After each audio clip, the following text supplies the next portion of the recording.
Buenas noches, bienvenidos al segundo webinar del programa público de Negar el Desierto, llamado Extracciones Materiales y Simbólicas en Negar el Desierto. Esta serie de webinars es realizada gracias al apoyo de la Fundación BBVA. Yo soy Mijail Mitrovic y hoy día vamos a tener la participación de tres ponentes. En primer lugar, John Guamaní, bachiller en Artes Plásticas y Visuales por la Escuela Nacional Superior Autónoma de Bellas Artes. Trabaja en instalación, pintura y escultura cerámica, cuestiona las prácticas hegemónicas relacionadas con las políticas socioeconómicas, la explotación de recursos y la fantasía del progreso. En segundo lugar, Nancy La Rosa, artista visual graduada de la PUCP con estudios de antropología visual en la misma universidad. Trabaja con dibujos, serigrafía, fotografía, video e instalación. John y Nancy participan en la muestra Negar el Desierto. Y en tercer lugar, tendremos los comentarios de Sandra Rodríguez, que es antropóloga y máster en geografía en la Universidad de Cambridge. Trabaja en proyectos de investigación sobre ecología política, recursos naturales y sociedades campesinas, y en la actualidad investiga sobre acceso al aborto en América Latina. Un poco el marco que tenemos para conversar está dado porque uno de los ejes de investigación y curaduría de la exhibición planteó que hay ciertos recursos que el desierto esconde. Por eso hemos dicho que hay recursos materiales y recursos simbólicos que son extraídos, que van desde, por una parte, recursos económicos diversos, petróleo, piedra, etcétera, hasta recursos simbólicos como todos los secretos, digamos, del Perú precolombino. Bueno, entonces vamos a tener las intervenciones de nuestros ponentes y luego conversaremos en base a lo que nos planteen para discutir estas extracciones materiales y simbólicas tal como han quedado figuradas en la exhibición. Ok, gracias Mijail. Voy a hablar sobre Interconectando el Futuro, que es un proyecto que nace en 2019 y de hecho es un intento de pensar preocupaciones medioambientales, ¿no? Nace como una idea de también materializar el progreso que plantea los diversos proyectos de modernización local. Interconectando el Futuro nace a partir de un recorrido satelital que realicé por distintas zonas en donde se realiza la extracción de diferentes materiales metálicos primero, ¿no? Como son en La Zanja, Cerro de Pasco y Cerro Verde, ¿no? En Arequipa. Posteriormente, este recorrido me lleva a realizar una traducción de estas imágenes a piezas cerámicas, ¿no? Plantear la multiplicidad del paisaje, ¿no? De hecho, pensaba en unas anotaciones de carácter topográfico también, ¿no? En las curvas de nivel y todos estos dispositivos, por así decirlo, que se emplean para la representación del paisaje. Estas cerámicas me ayudan a reconocer y a pensar la idea de interior, ¿no? El interior como un espacio privado, pero el interior también como haciendo referencia a las concesiones, por así decirlo, ¿no? A las concesiones, pero también a las regiones internas del Perú, que no son, digamos, Lima, ¿no?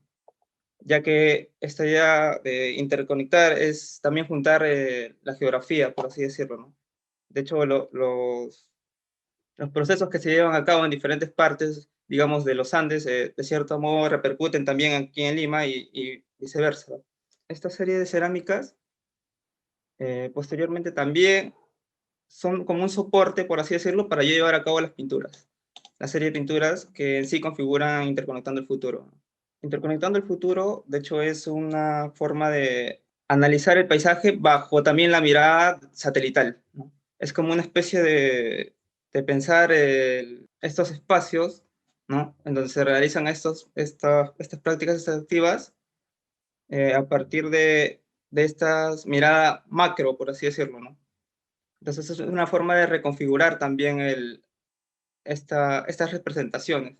Interconectando el Futuro, además, me permite hacer referencia a un paisaje mucho más cercano, digamos. Esta idea de cómo el desierto puede o está siendo, de cierto modo, industrializado, el desierto responde a diferentes formas o diferentes sociedades, ¿no? Que se van autogestionando también. Entonces, este choque, digamos, es como una forma de pensar algunas preocupaciones que pasaban o pasaban por mi mente en el momento de desarrollar este proyecto. Tengo información sobre el caso del Tajo Unasem, ¿no? Que es básicamente con lo que se conecta esta serie, ¿no? Digamos, el Tajo Unasem, que opera en Vía María del Triunfo, pero también alberga zonas de Pachacamac y Lurín, lo que hace es, de cierto modo, poner en riesgo los recursos hídricos de las lomas costeras, ¿no? Según el plan, que es el plan de Lima Metropolitana, ¿no? Que es una proyección, por así decirlo, a futuro, es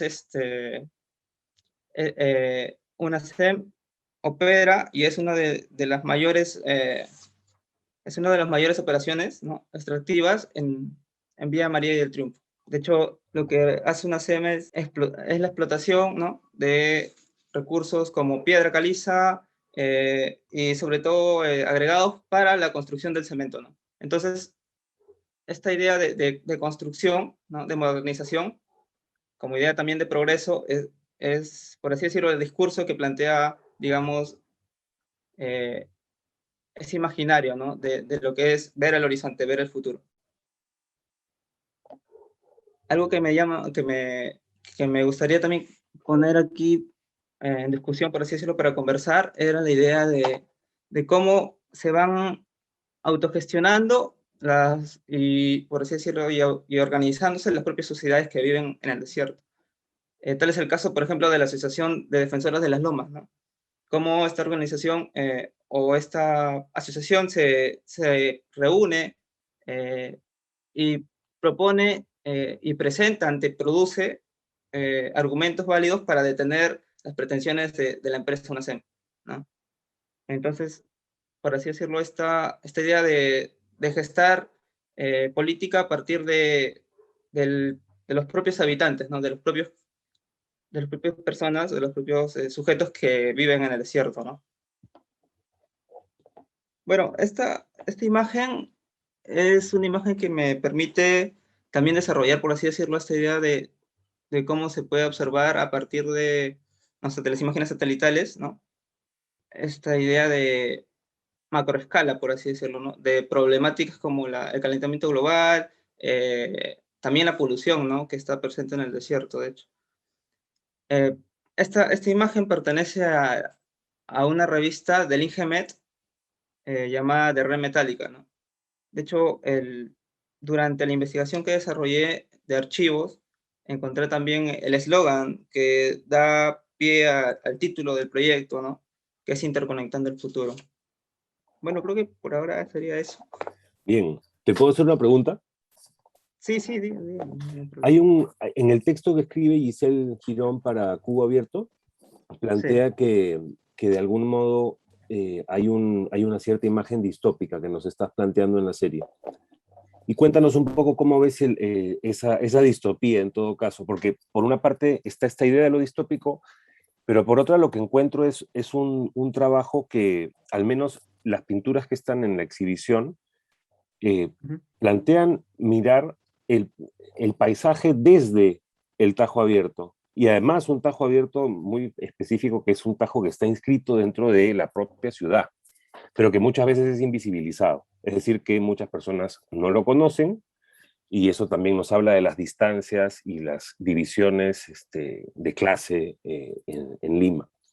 Entonces, ¿cómo es esta?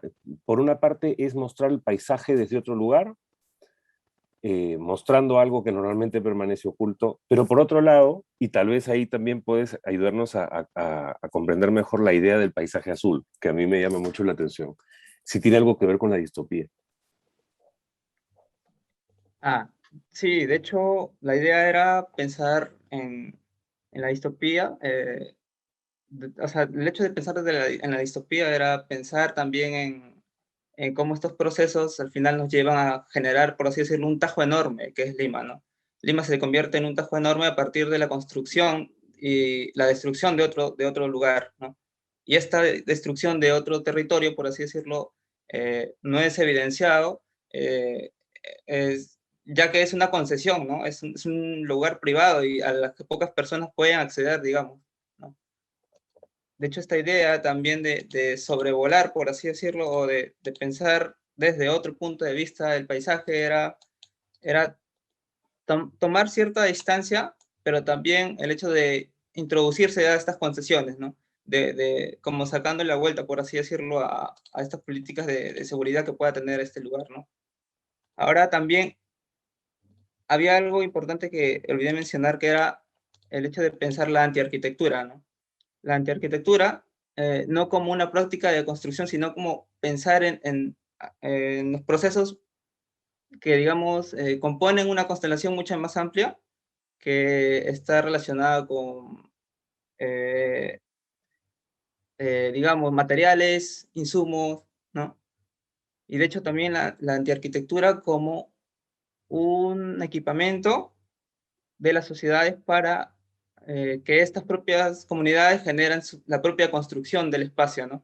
La arquitectura ya no como una jerarquía, ¿no? Sino como, o sea, es decir, la arquitectura no como alguien que guía la construcción, sino como una comunidad que, que se reúne y que plantea y replantea, por así decirlo, la construcción del espacio, ¿no? Como la vinculación con el espacio. Una vinculación, digamos, afectiva y espacial, ¿no? De lo que ellos sienten, que es el espacio, ¿verdad? Bien, gracias, John. Vamos a anotar algunas ideas y luego de las presentaciones de Nancy y Sandra retomamos la conversa entonces. Vamos a pasar entonces a presentar lo de Nancy. Nancy, ¿estás lista? Buenas noches, gracias por la invitación. Gusto conocer a Sandra y a John. Yo ahora quería presentarles la serie de Tajo Abierto, centrándome más en el dibujo serigrafía de Marcona.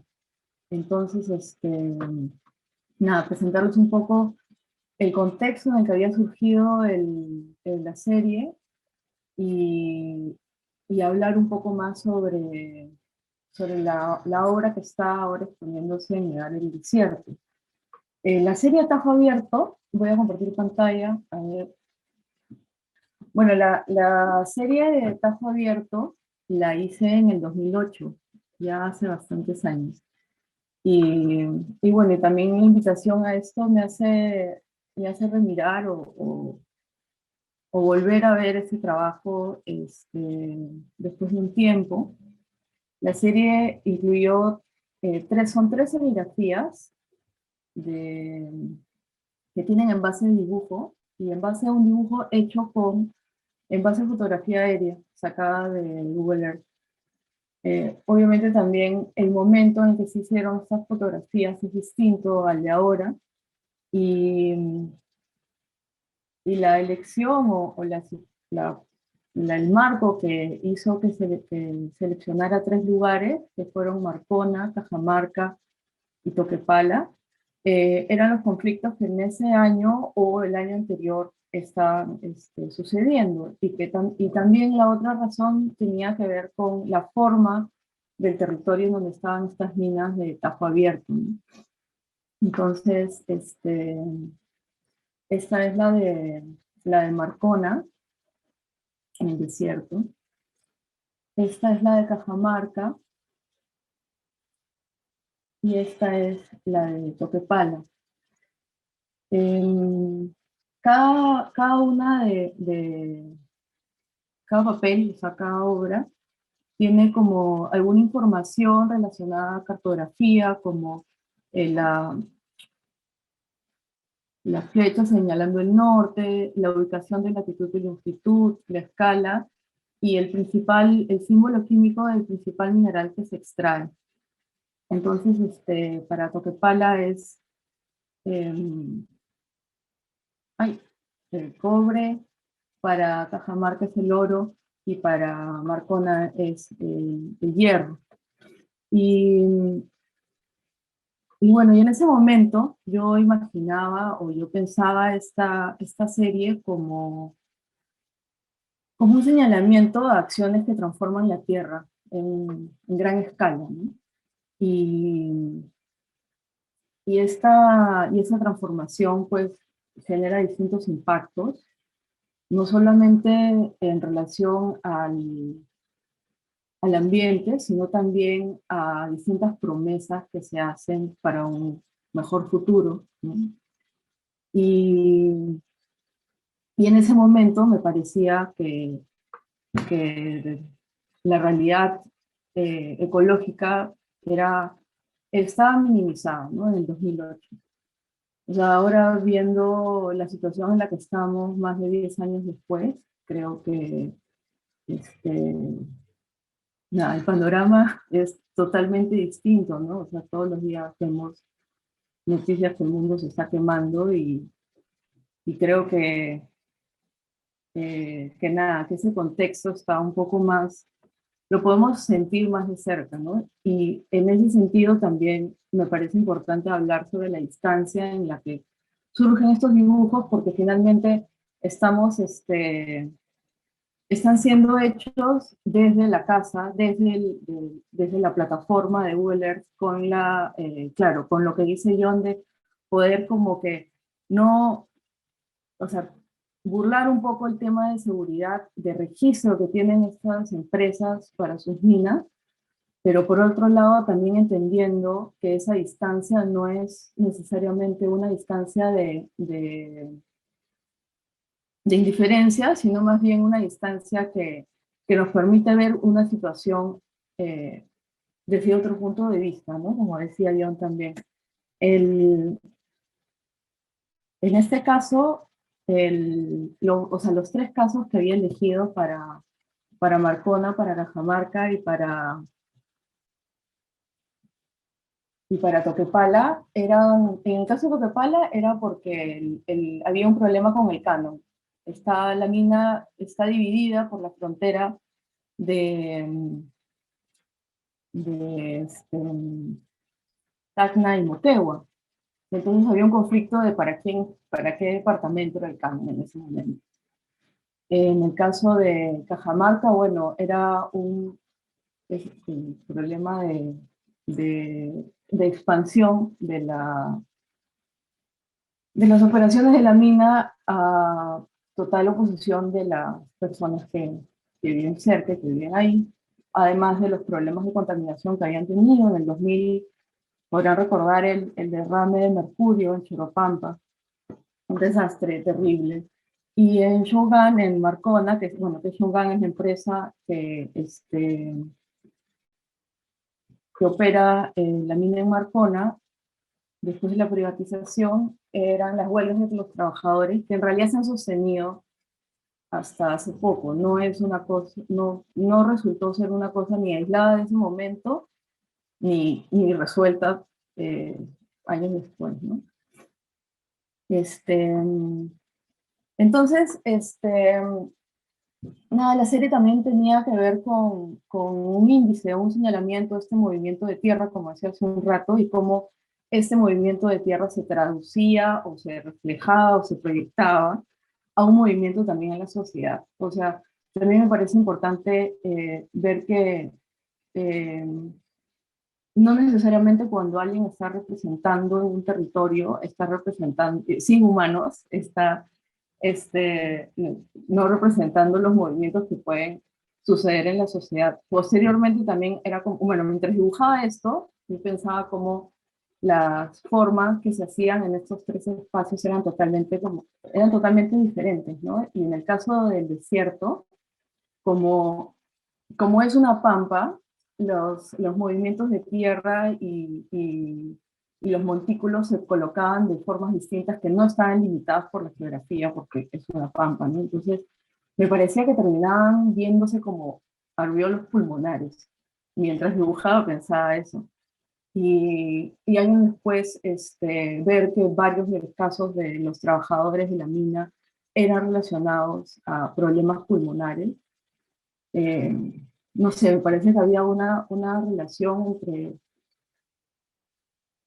la manera en cómo se van dibujando los problemas en la Tierra en relación a los humanos también, ¿no? Bueno, finalmente la serie también tiene que ver con las distintas características del lugar, ¿no? O sea, las formas que tiene la mina están relacionadas a las formas que tiene el lugar. O sea, ya, en ese momento, Yanacocha no era la más, era como la segunda mina más grande de América del Sur, de extracción de oro. Y la de Sauder en Toquepala era una de las más profundas, y seguida por la primera, me parece, que está en Chile. Y cómo todas estas formas también se podían relacionar con la repercusión que estas minas tenían en sus propios lugares y también en las ciudades cercanas, ¿no? En la parte del desierto, o en la mina de Marcona, esa idea que se comenta mucho del desierto por ser árido, por ser un lugar, bueno, la palabra también, ¿no? Es como implica poca vida, no hay nada, está todo vacío. Como esta apariencia de aridez que tú decías, Michelle, como que esconde recursos económicos y culturales, voy a dejar de compartir ahorita. Esconde recursos económicos y culturales, bueno, no necesariamente tienen que ser entendidos como algo escondido, ¿no? Si bien en el desierto se pueden como que expandir a las formas que quieran para trabajar en esta mina, finalmente lo que sí se ve es el impacto que tienen en el puerto cercano, ¿no? Que es el puerto de San Nicolás, que está súper cerca también a Punta San Juan, que es prácticamente una reserva marítima, ¿no? Entonces, el mar sí no se le considera en Perú como algo vacío. Y es como esta relación de ver los espacios como separados, ¿no? Como que el desierto por un lado y el mar, cuando están prácticamente uno está al lado del otro y el clima de uno depende del otro y la vida de uno también depende del otro, ¿no?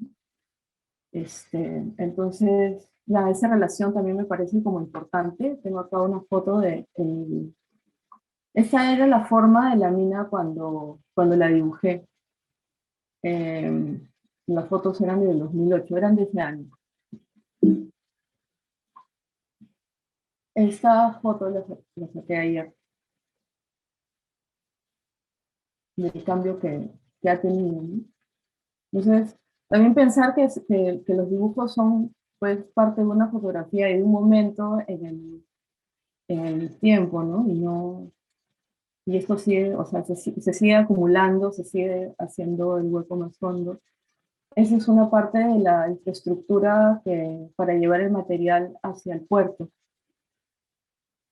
Y creo que si uno también comienza a pensar en las conexiones, que son estas pequeñas líneas que salen de acá, que son las conexiones de la mina como un lugar aislado en el desierto, con el mar, y todas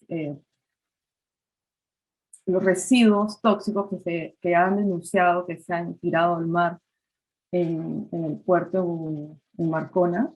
Creo que uno hace esa relación y lo puede, y lo sigue como pensando como un sistema, y incluyendo a las personas en este sistema, es que, no sé, creo que, que podemos cambiar esta idea de vacío, ¿no? Una de las cosas también que quería comentar era que el símbolo pues, químico de hierro es Fe, que se lee como fe. Y estaba pensando también en ese trabajo de Francis Alice de cuando la fe mueve montañas, y en ese caso la fe está haciéndolas, ¿no? Y a partir de tierra procesada y acumulada, y lagunas de oxidación, y todas esas cosas necesarias para este tipo de actividades a gran escala, ¿no? que termina siendo algo literal también, pero en esta idea de fe, ¿qué deseos o qué ideas de futuro se están depositando en ella, ¿no? Y qué personas están haciendo esto posible, ¿no? Bajo qué situación también y bajo qué condiciones.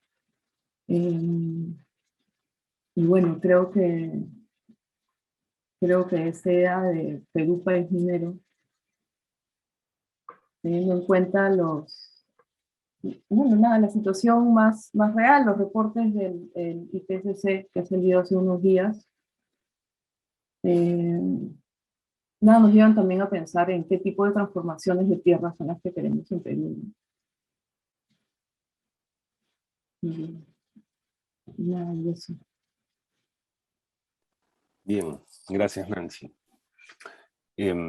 Entonces pasamos a los comentarios de Sandra y luego tenemos un espacio para seguir reflexionando. Gracias, Mijail. Bueno, yo voy a hablar a partir de 3 ideas y ahí voy a intentar hacer conexiones con lo que han dicho ya John y Nancy. Y bueno, cuando me invitaste, Mijail, a este conversatorio, estuve pensando en parte en lo que había visto en la exposición, pero también jugando un poco con el mismo nombre de la exposición, con la idea de la negación del desierto. Y mis comentarios juegan en torno a esa idea, ¿no? A la idea de la negación del desierto. Primero, viéndola, digamos, viendo cómo esta negación o, digamos, la alienación del desierto en todo caso, se vive de manera diferenciada según quién seas, pensando en Lima, ¿no? Probablemente también en otras ciudades costeras, pero pensando fundamentalmente en Lima, estas diferencias casi fenomenológicas, digamos, en cómo te vinculas y cómo habitas el desierto, ¿no? Y que creo que es un eje que articula la desigualdad en esta ciudad, ¿no? Es decir, la experimentación de la desigualdad en Lima está marcada por la forma en la que se experimenta, pero también cómo se imagina el desierto, ¿no? El desierto entendido en este caso, o bueno, en este apartado del que estoy hablando, como la aridez y la presencia o la ausencia del agua, ¿no? Entonces creo que a muy grandes rasgos, como podríamos hablar de 2 formas o 2 experiencias del desierto, una que tiene que ver con esta alienación, donde el desierto es un otro, ¿no? El desierto es un paisaje, ya sea exterior o, digamos, pensado como este paisaje interior que está en la búsqueda de identidad de ciertos artistas de élite, que es algo que tú mencionas en tu texto, y que creo que también está vinculada a formas de entender el desierto, como han hablado John y Nancy, como un vacío, es decir, que son formas de experimentar el desierto que aperturan con mayor facilidad un imaginario del desierto como un espacio de extracción, porque el desierto es rápidamente pensado como un espacio de no naturaleza, ¿no? En donde es mucho más fácil imaginar sin problematizar proyectos extractivos desde minería, como los que estudian Nancy y Guamaní, pero también proyectos de agroexportación, pero también proyectos urbanos, ¿no? Como la expansión de Lima, por ejemplo. Me gustaba mucho lo que comentaba John, haciendo referencia a Lima como un tajo abierto. Y yo también he estado intentando pensar en cómo la misma expansión urbana puede ser pensada como un proyecto extractivo, en este caso, por ejemplo, de un recurso como el agua, ¿no? Más adelante voy a volver a esa idea.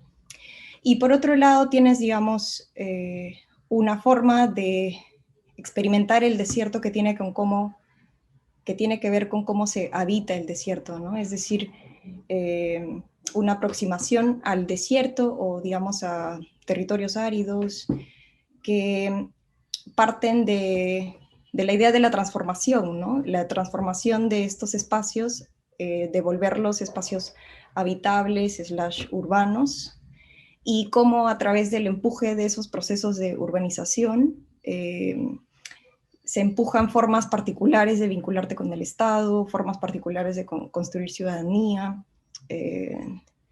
Y ahí pensaba, por ejemplo, en el documental Rosa de Lima, de Joel, que está en la muestra, viendo el conversatorio también que tuvieron ustedes entre curadores, y cómo pensaban el área de documentales como la columna vertebral de la exposición. Me parecía bacán que, digamos, los documentales estén centrados ahí, ¿no? Porque creo que también te hacen un anclaje bastante histórico, que me parecía, o sea, te hacen un anclaje a pensar estos espacios como espacios de transformación histórica, ¿no? Pero también, por ejemplo, y que esta pieza de Benuca de Banán, del aguador, ¿no? Otra vez, que resalta el desierto como un espacio que se habita de una manera muy particular, según quién seas en Lima, ¿no? Y aquí pensaba en la escena de una película que he visto recién, en la película Paraíso de... Ay, se me fue, Héctor. Bueno, y tiene esta escena donde las protagonistas, Héctor Galvez, gracias, sí, donde dos de las protagonistas, que son estas adolescentes, bajan. Además también creo que la idea es interesante cómo pensamos esta idea de bajar a cierto tipo de Lima, ¿no? Y bajan a la ciudad porque una de ellas está pensando o está queriendo buscar una beca en una universidad, y tienen una escena muy sutil en donde comparten un trapo para limpiarse los zapatos de arena. Y a mí esa escena me parecía un momento que te unía a estos dos, o sea, que al final no son espacios, no son formas de habitar el desierto o la aridez de Lima que están desconectadas, sino que se relacionan, pero que sin embargo están muy marcadas por aquello que, por ejemplo, o aquello que se debe ocultar, que creo que el urbanismo en ciertas zonas de Lima está muy pensado en ocultar la desertificación, ocultar la aridez de Lima. Y en esa escena creo que se ve claramente cómo el desierto es un marcador de clase, ¿no? Entonces es algo que como te revela de cierto sector social tiene que ser ocultado en función de cierto ornato, higienización de la ciudad, una cosa así. Bueno, eso, digamos, era una primera idea. Por otro lado, yo quería hacer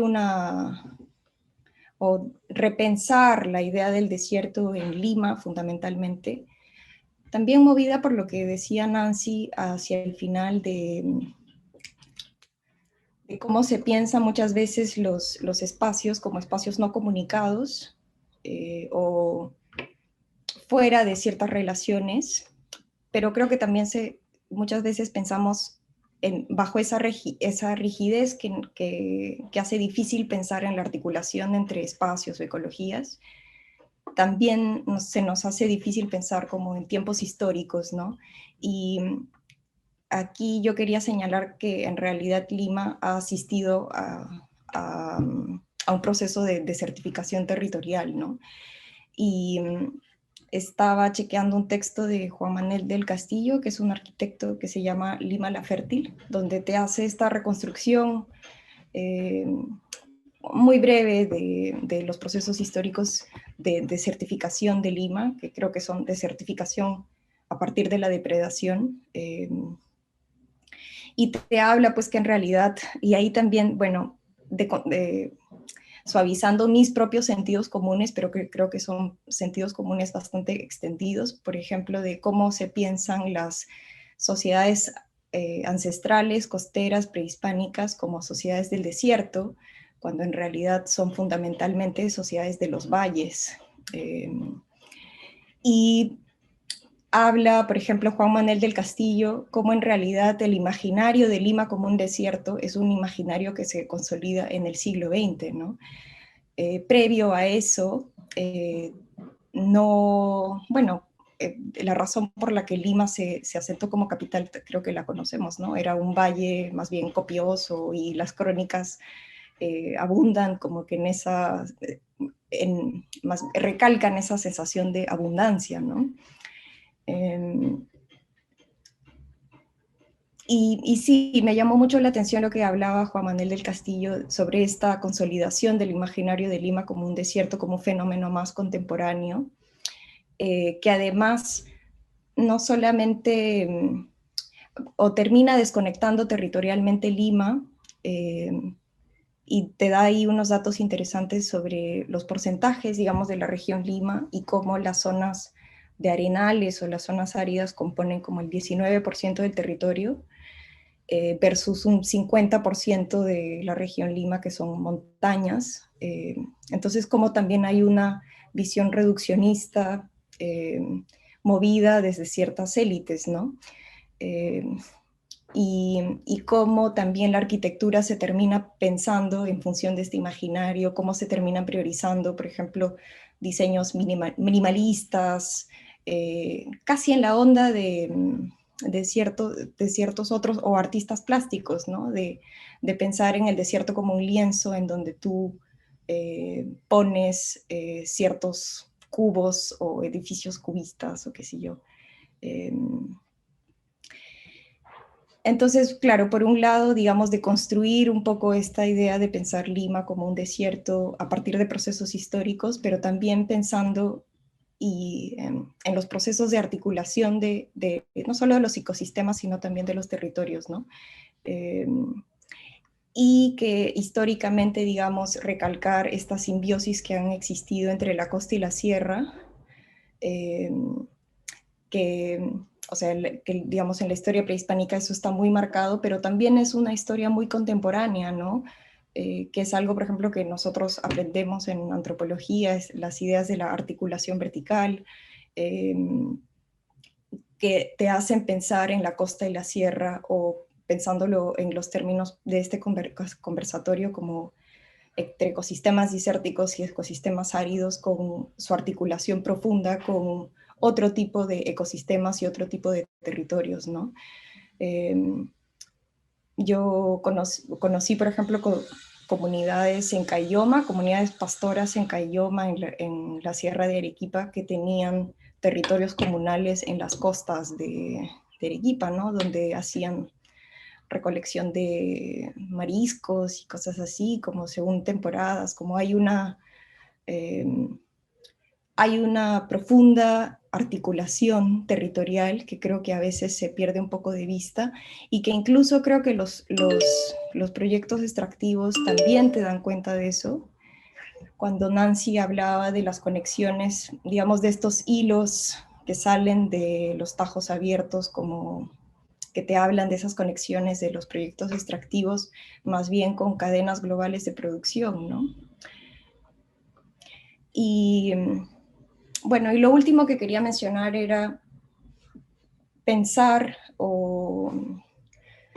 en qué nos podría ser útil para salir como de estas visiones rígidas de comprender los territorios, pero no solo de comprender los territorios, sino incluso de estas visiones más alienadas del espacio en donde vivimos, ¿no?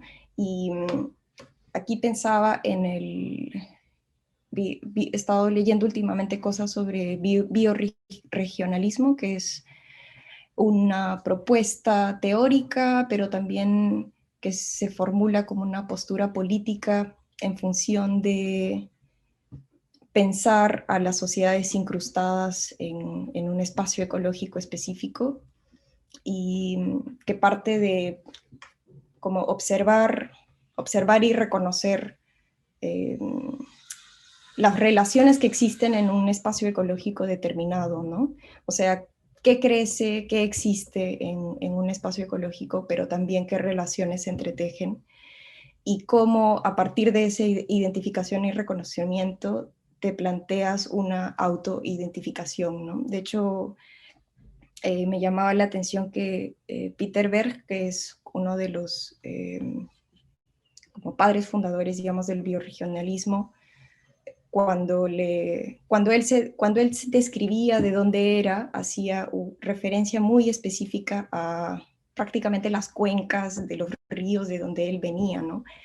Que creo que, o a mí me hacía recordar, por ejemplo, a cómo, por un lado, cómo se piensan muchas identidades andinas en el país, que son identidades que más allá de lo étnico o de pensar en la identidad campesina o indígena, son identidades muy localizadas, ¿no? Como yo vengo de Puña, en Chota, ¿no? Como, por pensar en Castillo.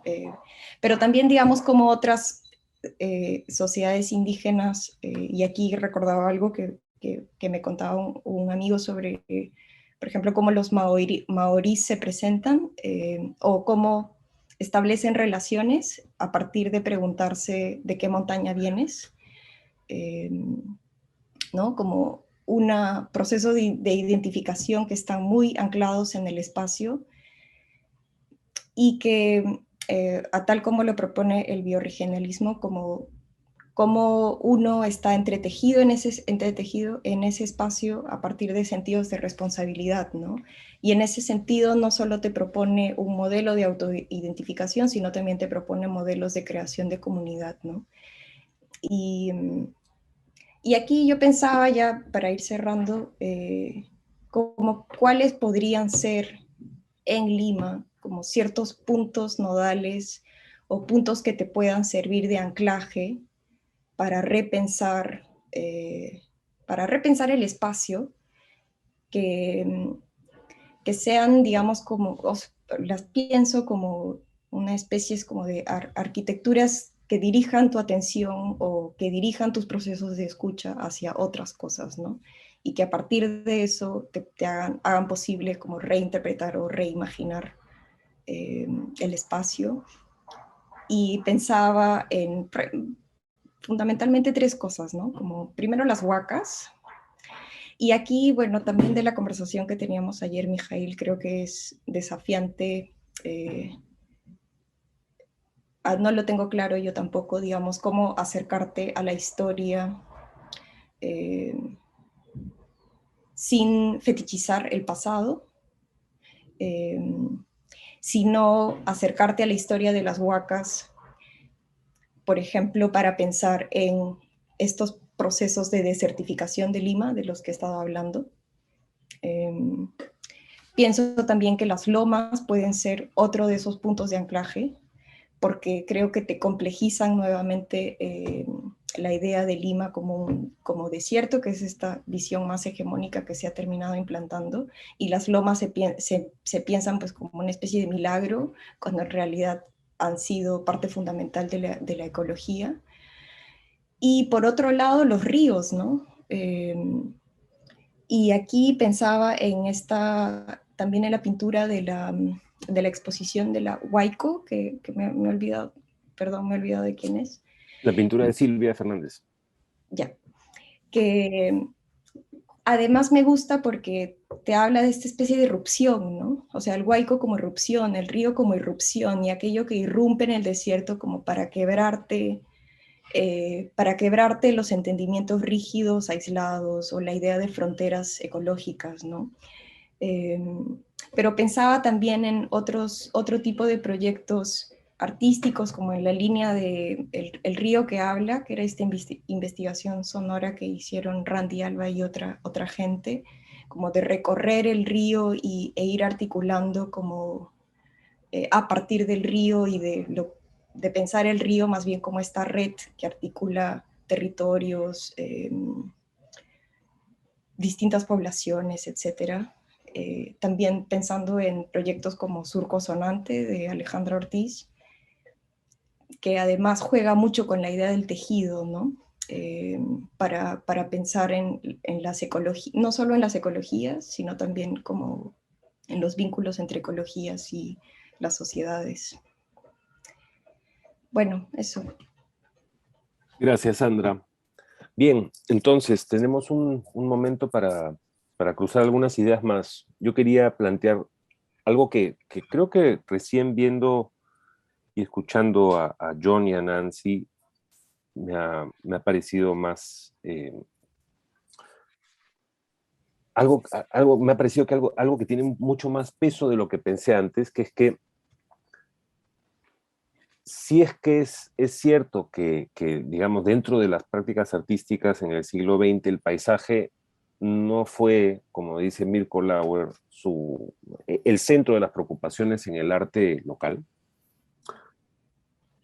Me parecía curioso pensar que, por ejemplo, en esa exhibición de Talara patrocinada por la IPC en los años 40, había una idea del paisaje industrial que era bien celebratoria, ¿no? De hecho, ese patrocinio tenía que ver con eso. Y sin embargo, cuando uno ve este pequeño documento de pinturas que ahora están perdidas en su mayoría, al parecer, uno nota que hay varias modalidades de esa celebración, ¿no? Hay algunos que lo que van a celebrar es la idea de la aridez en el desierto y la gran industria erigida en el medio, ¿no? Como un milagro, podríamos decir.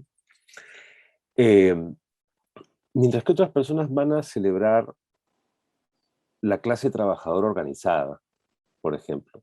En particular el cuadro de Emilio Goiburu, que tenía afiliación aprista, y por otra parte el cuadro de Enrique Camino Brent, que son los trabajadores del asfalto, que me parece que también es fundamental en ese sentido, ¿no? De poner el trabajo al frente. Y estaba pensando cómo esa idea del paisaje industrial ha sido minoritario en el paisaje, en el arte del siglo XX, en relación a las costas, ¿no? Obviamente hay una cuestión en la tradición, en Cusco, por ejemplo, o en Arequipa, está muy ligada al paisaje, pero en las costas yo creo que el paisaje o bien era mar, playa, balneario, o bien era desierto árido, ¿no? Lo industrial se tenía que esconder de alguna manera. Entonces, en un momento cuando conversábamos en equipo curatorial esta idea, creo que era interesante pensar que para dar cuenta de esa irrupción del paisaje industrial no solo teníamos que ver la pintura que nos muestra el paisaje industrial, sino ver las irrupciones de cómo la modernización va avanzando, ¿no? Una carretera, por ejemplo, en la pintura Malpaso de Alejandro Alaiza, la pintura de José Carlos Ramos sobre Paracas, que también te muestra un poco como todo el espacio y sus distintas articulaciones productivas, la hacienda, el balneario, etcétera, pero queríamos intentar pensar en estas conexiones espaciales, un poco como lo que Nancy nos mostró también, ¿no? De la mina al puerto, y ahí también está la obra de Pablo Ger que explora el Company Town, ¿no? La construcción de la ciudad de Marcona para los trabajadores, que creo que también podríamos tener una conversación aparte sobre eso, ¿no? Sobre esa idea del futuro allí contenida. Decía al comienzo de estas notas que me interesaba ver esto o reconsiderarlo porque lo que veo tanto en la obra de Nancy como en la de John es que el paisaje industrial tiene que ser pensado como un hecho actual y ahora aparece, al menos en sus trabajos, a partir de consideraciones socioambientales. Eso me parece importante porque es una especie de vuelco, ¿no? De la celebración del momento desarrollista, ¿no? De tener las esperanzas puestas en que estos proyectos iban a resultar lo que prometían. De algún modo, en los últimos 20 años yo creo que se han gestado muchas sospechas respecto de este tipo de prácticas y espacios, ¿no? Y tal vez sería interesante pensar esas sospechas y cómo han llegado a algún modo, o esos desencantos, podríamos decir, cómo han llegado a cristalizar en las obras de ustedes, pero también en las de otras, de de otras personas, ¿no? ¿Qué dicen? Quien quiera comentar, adelante. Yo podría decir algo un poco también relacionando lo que decía Sandra, estos nodos, que me parece bien bacán cómo identificar estos huacas, lomas y ríos como, como nodos para repensar el, el territorio, ¿no? Y creo que una de las cosas es que esto siempre está en cambio. O sea, finalmente los ríos, el Huayco que se desborda va a ser nuevas quebradas en este desierto, que las podemos ver, o sea, hasta ahorita en San Bartolo, en Punta Negra, ¿no? Que es lo más próximo cuando pasó el Huayco, me parece que fue a finales de los 90, ¿no? Quebradas que, bueno, son secas, pero de alguna manera cambian las cosas, ¿no? Y claro, y esas promesas desarrollistas tienen un ritmo distinto al cambio del mundo. O sea, lo que en un momento se celebraba para un mejor futuro, ahora o sea, es como que te construyes con una mano y destruyes con la otra, ¿no? Entonces el tiempo es un factor súper importante en esas visiones, ¿no? En relación a la línea que estaba planteando, es una cuestión ni siquiera de 70 años. Claro, es que ya nos pisamos los talones, o sea, ya la cosa está... Eso es lo que me parecía muy curioso. Sí, con respecto a las huacas, ya que están comentando, no sé si conocen la huaca Catalina Huanca, por ejemplo, que está siendo destruida, ¿no? A partir de la extracción también, si no me equivoco, de arena, ¿no? Y cómo, por así decirlo, estos procesos han dejado esta huaca como una isla, ¿no?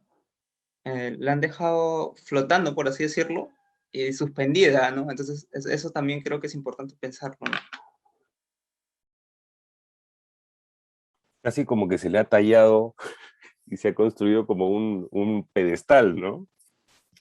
Eso es bien curioso. Pero claro, en ese caso se nota esa especie de base que se le ha hecho para separarla y para poder extraer todo lo que se pueda de afuera. Y el otro es la huaca en el centro del entramado urbano, ¿no? Donde también hay un gran debate al respecto, porque una cosa, pues, todo el mundo dice, pues, en esta discusión, a veces hay una posición que lo que dice es todo, quisieran que todas fueran huacas puglianas, y la realidad es otra, pues justamente, ¿no? Las personas han entrado a las huacas también buscando espacios de habitación, que por cierto va a ser el comentario, el eje del siguiente webinar que Horacio Ramos va a plantear dentro de un mes, que tiene que ver con las formas de habitar el espacio, ¿no? Están de algún modo figuradas en la muestra. Pero es bien interesante eso también, porque hay como una cosa donde la cuestión de las huacas muchas veces se ve como esta idea de que tiene que simplemente cercarse y ponerse en valor, cuando uno tendría que estar pensando también qué tipo de vínculos se pueden plantear o se han planteado de facto ya con estos espacios, independientemente del cerco arqueológico y patrimonial. Pero claro, esa es otra discusión que de nuevo creo que es un poco el reverso de la conversa sobre el desarrollismo, ¿no? Si el desarrollismo era esta proyección hacia adelante, la patrimonialización y la puesta en valor comercial de las huacas es el movimiento inverso, ¿no? Preservemos esto del pasado para poder de algún modo construir el futuro con esto que está en otra parte. Y ese desplazamiento de lo industrial también me parece importante para pensar lo que venimos conversando. Por eso, John, yo te decía también que me llamaba la atención la cuestión de la visibilización del Tajo en Villa María del Triunfo, porque es algo que, no sé, hace un rato estaba mirando unas fotos de Walter Runzi para pensar un poco en lo que planteaba Sandra respecto de Lima como valle, y las fotos que son aerofotografías de los años 40, por ejemplo, te muestran pues la Costa Verde, la densidad de los barrios que están pegados a la línea costera, y al fondo se veía pues el comienzo de la cadena de montañas, ¿no? Que ya ascienden hacia los Andes. Pero si uno veía las cosas así, en efecto no se ve ningún desierto, pero ves otra toma de Runzi hacia el otro lado, mucho más arriba y te comienzas a dar cuenta de que comienzan a desaparecer cosas, que eran muchas veces tierras, haciendas, etcétera.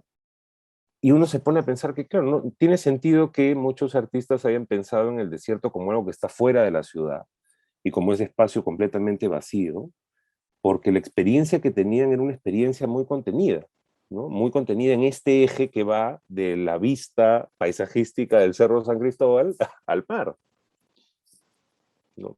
Ese era un poco el espacio social de esas obras artísticas que de algún modo hemos planteado en la muestra que había que revisar, ¿no? Por eso, y estoy hablando mucho. Sandra, ¿quieres comentar algo? Bueno, me habían quedado algunos comentarios sobre las intervenciones de John y Nancy anteriores. El primero tenía que ver con el tema de la antiarquitectura, que me llamó mucho la atención. También quería que por ahí, si John podía explicarlo un poco más, pero que me hacía pensar en un concepto que por ahí puede funcionar vinculado, que es el de ciudadanías insurgentes, ¿no? Como digamos, procesos de articulación política a comunidades mayores que no se plantean de arriba hacia abajo, ¿no? Que más o menos me parecía que iban un poco en la onda de lo que hablaba John sobre las antiarquitecturas. Y no sé si es así, pero por ejemplo, el concepto de ciudadanías insurgentes surge para pensar en la autoconstrucción en Brasil, ¿no? Que además creo que son fenómenos bastante latinoamericanos o en todo caso muy, muy presentes en Perú para pensar en procesos de expansión urbana, etc. Y además creo que juegan bien para pensar, por ejemplo, en ciudades como Lima y ciudades áridas como Lima, ¿no? De las que estamos hablando. Y por otro lado, que se me había quedado en el tintero también comentar lo que hablaba Nancy de la fe en el progreso, que me pareció un juego bacán de pasar como lo del... ¿Qué es fósforo? ¿Qué es la fe? No sé. Hierro. El hierro, sí. Bueno, claro, digamos, y me parece que cae preciso, ¿no? Es así tal cual, porque es no solamente la fe, digamos, en el progreso, sino la fe en el extractivismo como relato nacional de progreso, ¿no? Eh, y que en ciertos espacios te juega muy bien, ¿no? Porque creo que la similitud que existe, por ejemplo, en los tajos, en los distintos tajos que trabaja Nancy, o sea, estoy pensando en los tajos que trabajaba Yanacocha en Cajamarca, es justamente el entendimiento del espacio vacío, ¿no? En este caso como espacios de altura, en el caso de Cajamarca, espacios de Jalca, donde no hay población, no, como no hay asentamientos y más bien las disputas tienen que ver con cómo se repiensa y las disputas sobre cómo se imagina el espacio y cómo te relacionas con ese espacio, ¿no? Y creo que también por esa, digamos, esta fe en el progreso, que es mucho de los ánimos de construcción, ¿no? De esta permanente construcción y reificación y hacer cosas en el espacio. Y cómo puedes contraponer eso a imaginarios de desmantelamiento, ¿no? Estoy pensando en lo que propone esta artista Jenny Odell sobre pensar más bien en... Ella habla del desmantelamiento pensando, por ejemplo, en cómo se desmantelan ciertas represas, como estas grandes infraestructuras que eran símbolos de progreso en los 50, 60, 70, pero por, digamos, todos los impactos ecológicos que tenían, hay estos procesos de desmantelamiento de estas grandes infraestructuras, pero también en la onda de procesos de regeneración, reparación, ¿no? Que es un poco como darla contra este ímpetu de hacer, hacer, hacer, hacer, ¿no? Que, bueno, sí, eso. John, ¿quieres agregar algo sobre lo antiarquitectónico? Sí, sí, creo que en relación a lo que menciona Sandra, me parece esta idea de la ciudadanía insurgente, creo que sí se relaciona muy bien con lo que menciona sobre la antiarquitectura, ¿no? De hecho, pensaba un poco en la antiarquitectura, no como una solución, por así decirlo, al problema, sino como una forma de pensar, digamos, en grupo, por así decirlo, de pensar en colectividad, ¿no? Es una forma donde la arquitectura ya no es, por así decirlo, o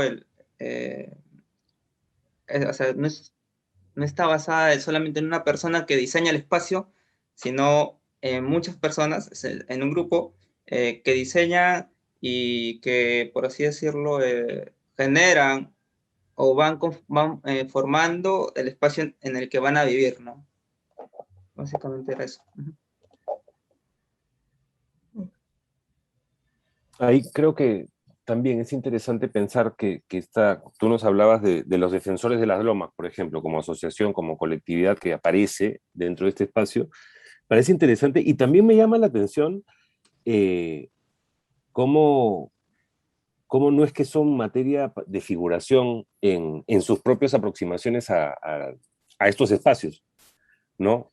John, Nancy, es decir, ahora, Nancy, tú hablabas ahora algo que me llamó mucho la atención, que era de cómo incorporar o cómo manejar, cuando tú estabas haciendo estos dibujos, el hecho de que no son paisajes vacíos, ¿no?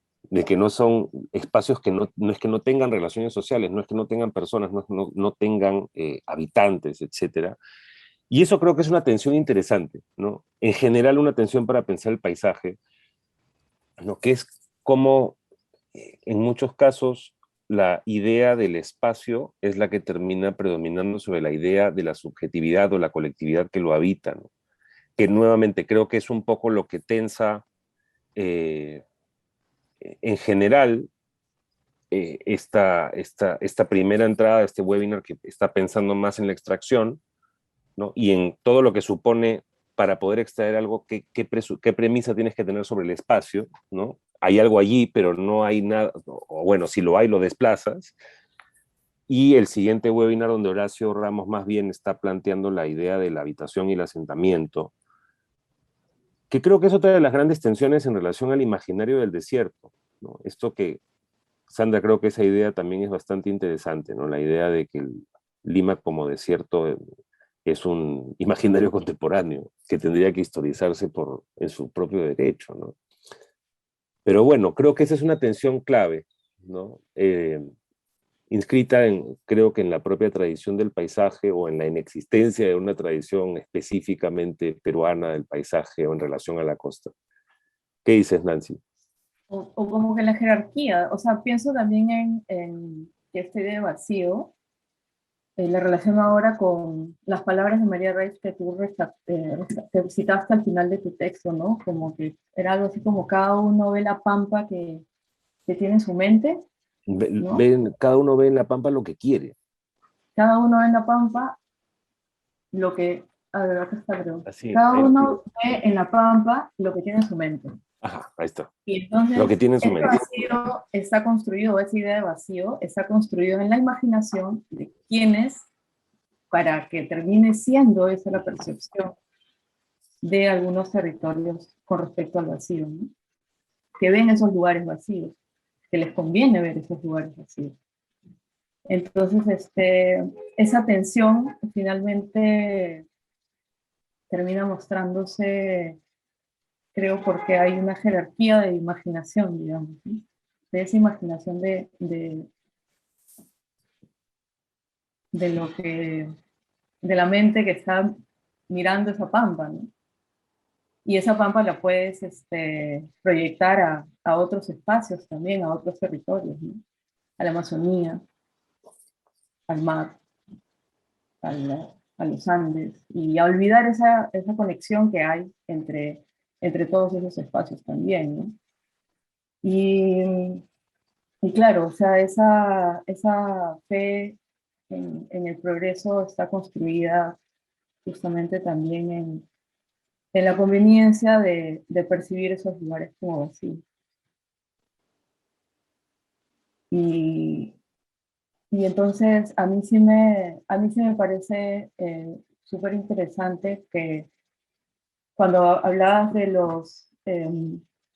en tu texto de los trabajos artísticos que estaban citando al pasado todo el tiempo, eh, finalmente también ese pasado está en las huacas que podemos ver, pero también en los espacios que están enterrados, ¿no? O en los, no sé, secretos, como decían al inicio, ¿no? Que están enterrados. Entonces, nada, también es como que puede entenderse esta relación con el pasado como algo roto, cuando no necesariamente en la experiencia de vida de muchos peruanos, ese pasado es un vínculo roto, yo creo que no es así. Entonces, un poco como que o sea, la tensión del vacío creo que también va por ahí, ¿no? De pensar que esta relación con las huacas, esta relación con las lomas, esta relación con los ríos son aislados y son vínculos que están rotos. Ahí tal vez también habría que pensar que las relaciones existentes, como hablábamos hace un ratito también sobre las huacas, el asunto es que esas relaciones no son las relaciones que los arqueólogos nos informan que había en el tiempo precolombino. Y tal vez esa tensión es importante. O sea, esta idea del secreto arqueológico es levantar e intentar imaginar, hacer este ejercicio de imaginación del pasado para ver cómo fue realmente esta sociedad. Muchas veces también se piensa que eran siempre armónicas, que no eran despóticas y tal, y eso es una constante en el siglo XX peruano también, ¿no? Como ha pasado con la propia idea del incanato.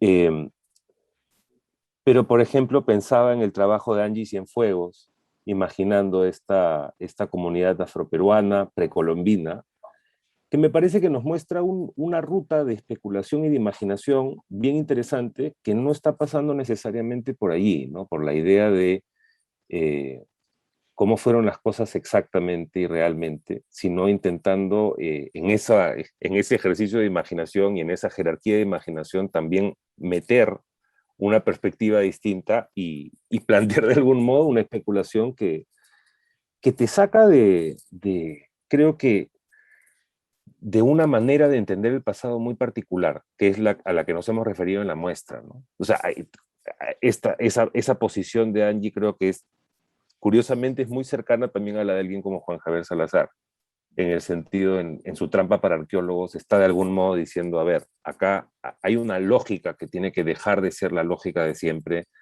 de ir a desenterrar las cosas y construir de este modo el patrimonio. ¿No? No es que no debe haberlo, no es que no debe haber esa manera de pensar el pasado, o mejor dicho, hay que pensar en la manera específica, en la forma específica de pensar ese pasado, ¿no? Y qué vínculo tiene con nuestra experiencia actual. Pero claro que esa es otra de las líneas que nos interesaba pensar en la muestra, que hoy creo que hemos estado más cerca de la cuestión territorial, económico y política, digamos, de alguna manera. Pero bueno, no sé si tienen algún comentario más, si no vamos cerrando también. Yo quería hacer un Dale. comentario más a partir pensando, digamos, en esta cuestión recurrente sobre los territorios vacíos, que creo que lo que está detrás es como, o sea, que lo que está detrás son ciertas jerarquías de valor, ¿no? Como jerarquías de valor sobre qué seres humanos y no humanos importan o no importan, ¿no? Entonces, claro, son vacíos de algo en particular, como están vacíos de humanos que importan o de seres que importan en general, ¿no? Eh, es como siempre estar vacío de algo, ¿no? Es como vacío en sí mismo. Y por otro lado, volviendo al tema de las huacas, que me importa un montón, me interesa mucho, yo creo que en todo caso las huacas deben servir no para, no, otra vez, como no para esencializar tiempos históricos, ¿no? Y estoy pensando, por ejemplo, hay un cuento de Daniel Alarcón en este libro no me acuerdo cuál es, pero está en el libro de Balada de Rocky Rontal, donde habla de las huacas de Mangomarca, me parece, digamos, como espacios que no estaban protegidos y que se terminaron volviendo fosas comunes durante los 80s. Entonces, yo siento que él, por ejemplo, en esta forma en la que empieza el cuento, para hablar de otra cosa, traza ciertas conexiones entre las huacas y, digamos, este uso contemporáneo casi como necrópolis, ¿no? Como, no sé,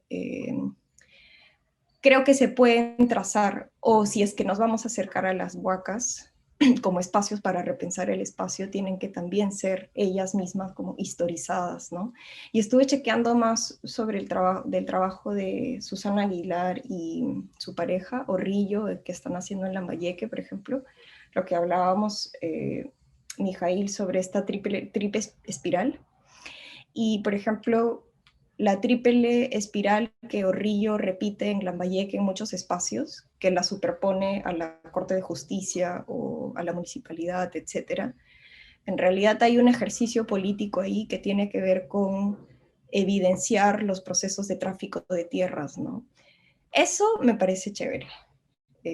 No usar el símbolo para fetichizar el pasado, sino para hablarte de procesos políticos que pasan en el presente, ¿no? Que tienen que ver, en este caso, con el tráfico de tierras, la complicidad de los sistemas de justicia, la ineficiencia de los sistemas de gobierno municipales. Eso. En todo caso, y nuevamente, la cuestión de cómo cómo en la práctica se afirma ese vínculo entre pasado y presente, ¿no? Más que pensarlo como algo que está simplemente allí dado, Sí. la cuestión es para qué esa mirada, ¿no? Entonces, claro, nuevamente para volver a lo de Juan Javier Salazar es una acción que hace a fines de los 80 y que está dirigida directamente a la generación del 50, digamos, ¿no? A la generación mayor, a la que estaba arriba de él, que él de algún modo siempre tuvo una relación conflictiva con esa manera de entender el país, creo, la cultura, etcétera, ¿no?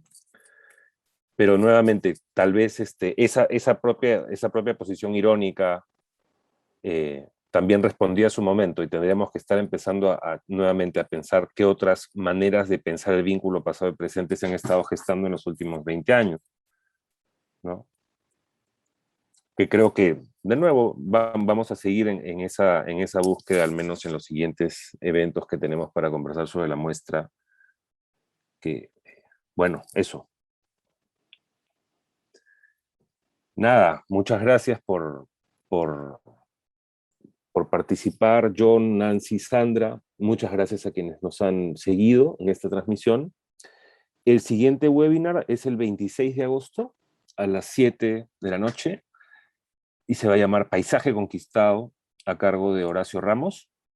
Estén atentos y atentas a quienes van a estar con él. Pronto se anunciarán.